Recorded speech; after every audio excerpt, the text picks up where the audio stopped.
Hey guys, in this video I'm going to answer 3 quick questions about studio, about lighting, and about metering. So I'm Daniel Norton, photographer here in New York. This is my studio. It's Friday. We're going to do a quick little 5-minute Friday.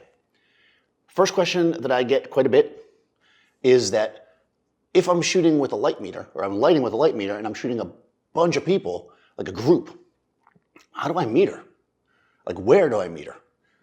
And the answer to that question is pretty simple, I think.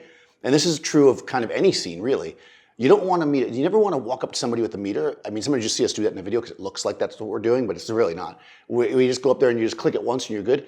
A light meter, the real advantage of using a light meter is that you can check the light in many different locations. So if I'm shooting ahead, like if I was photographing myself in this situation, I would meter here, I would meter here, and I would meter down here, right? I might even walk back and meter the wall, right? That's going to let me know the light in the space.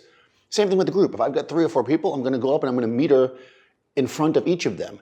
And the goal here is to make that as close as possible. So if somebody's darker or lighter, there's a lot of different things. You can either repose them, or you can move your light back further. By using the inverse square law, it will then close that ratio down. So the second thing I want to talk about quickly, because this is a super short one, is that a lot of times I get asked how come my studio is white, because I often talk about how it's hard to control the light when we're trying to really do some precise lighting. The reason why this studio is white and why a lot of people paint their studios white is basically to amplify the amount of light there, to have reflected light bouncing around. And this is a daylight studio, so there's a bunch of windows over here. If I'm going to use the daylight in the studio, which I don't use a lot in the videos, because obviously there wouldn't be much to teach you except come into a beautiful daylight studio and you have light in here. But if you're going to use the light in the studio, then this is going to help amplify that. If you shoot something like really precise, like jewelry and stuff, I've seen those studios painted black or dark gray. The most important thing, though, when you think about it, whether you paint it white, gray, or black, is to paint it as neutral as possible. So you don't want to paint it like eggshell, right? If you're painting it white, you want it to be a clean white.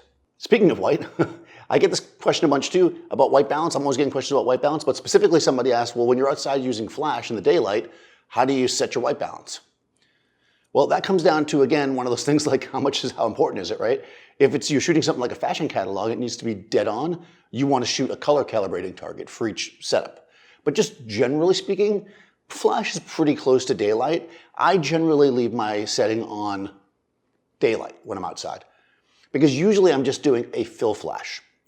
If I'm shooting with the flash as my main source, like I'm killing the daylight, getting rid of it, like an end of the day portrait, then I might set my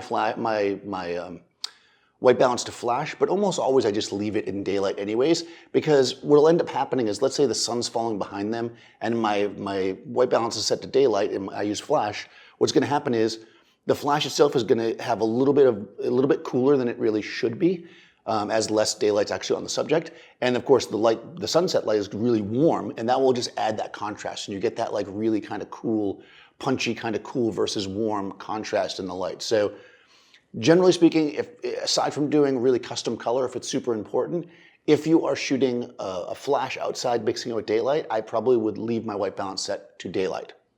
If you are shooting in a completely enclosed space and only using flash, I would set it to flash.